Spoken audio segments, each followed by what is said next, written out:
alongside Jeremy Poplin, who's going to be working the TU radio broadcast tonight. Let's break down what is, I think, one of the most meaningful games that's been played here at Chapman Stadium in the Philip Montgomery era and really even the last decade. Number 19 SMU visiting TU. Pop, this is a big one, right? I mean, we don't get this every single week at Chapman Stadium. To be undefeated in conference play this late and to be taking on a team that's 7-1, I mean, the stakes are high tonight. Yeah, and it feels weird. You know, typically you talk about big games here at Chapman and it's OU or it's OSU. Conference game coming in. You mentioned undefeated here this late in the season. Knowing what happened in this game versus these two teams last year, that kind of looms with this. But to have this moment for them, and I keep going back to 2016 and how good that this University of Tulsa team was, this is the chance for them, you know, and bridging that gap has been difficult for them, but everyone expected, you know, sky-high expectations after 16. This is a chance for them now to get back to that level and to that point. That's what kind of rides on tonight, and the first time to be ranked in forever, Cayden, so it's big.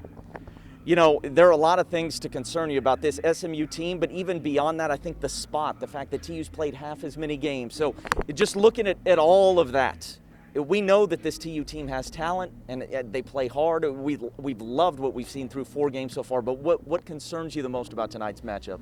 I think kind of riding that emotional roller coaster, which every team has to do every single week. Tulsa and a couple of other teams across the country are a little bit different because they've had more games that have been postponed than almost any other school. So, you know, here's a week. This will only be the second time. Well, they've only twice so far this year played in back-to-back weeks. So you have another off week. You come in with a team that's really good, that's won a lot of football games. So if you can ride that emotional roller coaster and not allow last year to kind of linger and hang over from it, but SMU has dominated first quarters, they've dominated first halves virtually against every opponent that they've played. So you can't let this one get out of hand here early. Let me throw in one that just came to my brain. You're around this program more than almost anybody else, right? You get to look in the eyeballs of these guys and talk to them.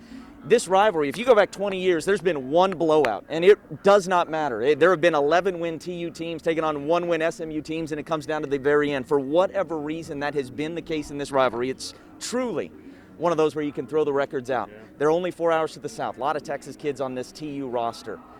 What is this?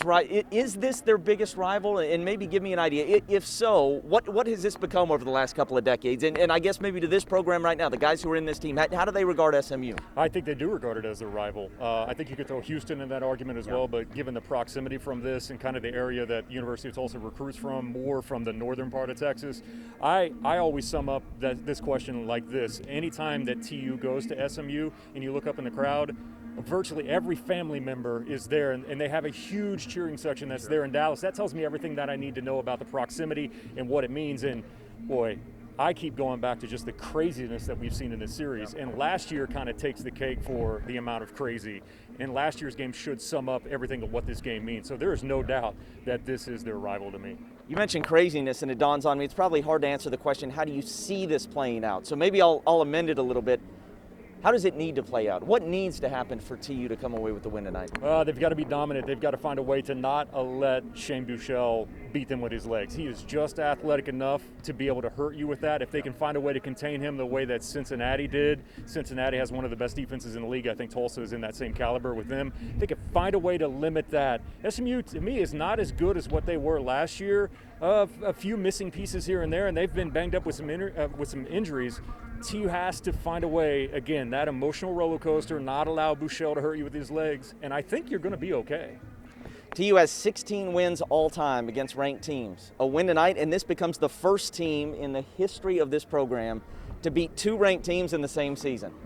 Look, if it happens, it's going to be a whole lot of fun. This team's good, and the season goes on beyond this no matter what, but you win tonight, and this becomes a really, really special season. Pop, thank you so much for your time, man. Appreciate it, man. Thank you.